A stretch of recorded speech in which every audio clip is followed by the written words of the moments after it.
রক্তের বাফার এখন আমরা জানবো।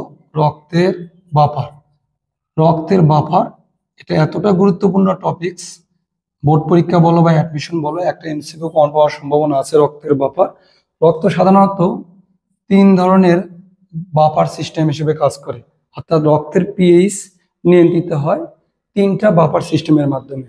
একটা হচ্ছে protein buffer system, protein buffer system, একটা হচ্ছে ফসফেট বাফার সিস্টেম, একটা হচ্ছে বাইকার্বনেট বাফার সিস্টেম। তাহলে রক্ত কয়ভাবে তার বাফার ক্রিয়া সম্পন্ন করে? 3টা উপায়ে। বাফার সিস্টেম কয়টা? তাহলে 3টা, protein buffer, phosphate buffer, bicarbonate buffer. এই 3টে বাফার আমরা কিভাবে মনে রাখবো? আমরা মনে রাখবো প, ফ এবং ব।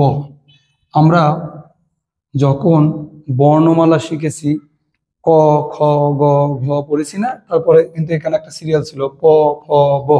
তাহলে পতে প্রোটিন বাফার, ফতে ফসফেট বাফার, ফতে বাইকার্বনেট বাফার। তো আমাদের রক্ত বাফার দ্রবণ হিসেবে কাজ করে। আমাদের রক্তে যদি সামান্য পরিমাণ অ্যাসিড বা সামান্য পরিমাণ ক্ষার যোগ করা হয়, তাহলে দেখা যায় রক্তের পিএইচ বাড়ে না, কমেও না। এই যে রক্তের পিএইচ ধরে রাখার ক্ষমতা, এটা হচ্ছে রক্তের বাফার ক্রিয়া।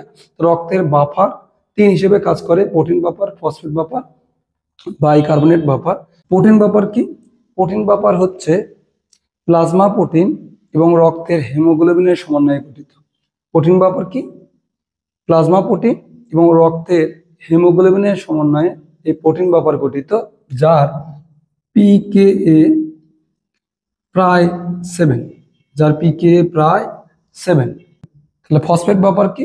ফসফেট বাফার গঠিত হয় মোনো সোডিয়াম ফসফেট, স্ল্যাশ চিহ্ন দেওয়া থাকতে পারে বা কমা দেওয়া থাকতে পারে, মোনোসোডিয়াম ফসফেট এবং ডাইসোডিয়াম ফসফেট মিলে আমাদের ফসফেট বাফার তৈরি হয়।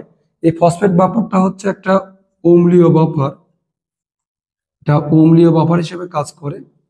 এটার পিকে এর ভ্যালু আমরা মনে রাখবো 6.8।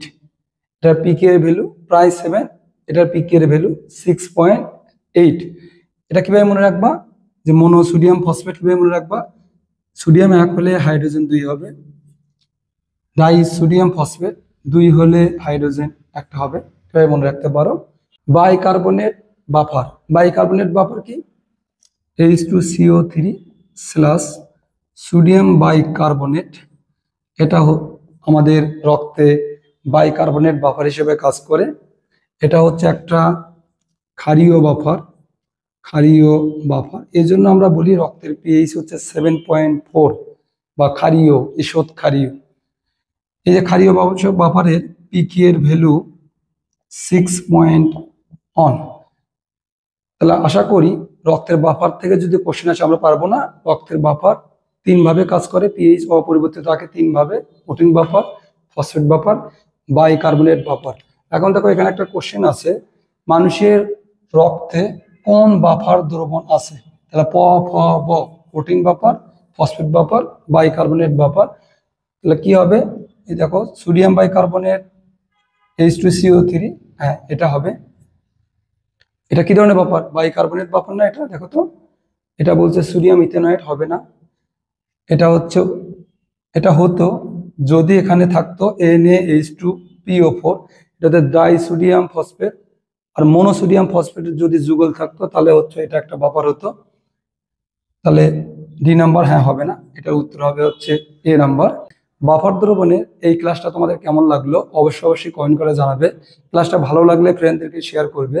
পরবর্তী ক্লাস দেখার আমন্ত্রণ জানিয়ে আজকে এইটুকুই। এতক্ষণ সঙ্গে থাকার জন্য তোমাদেরকে অসংখ্য ধন্যবাদ। All the very best.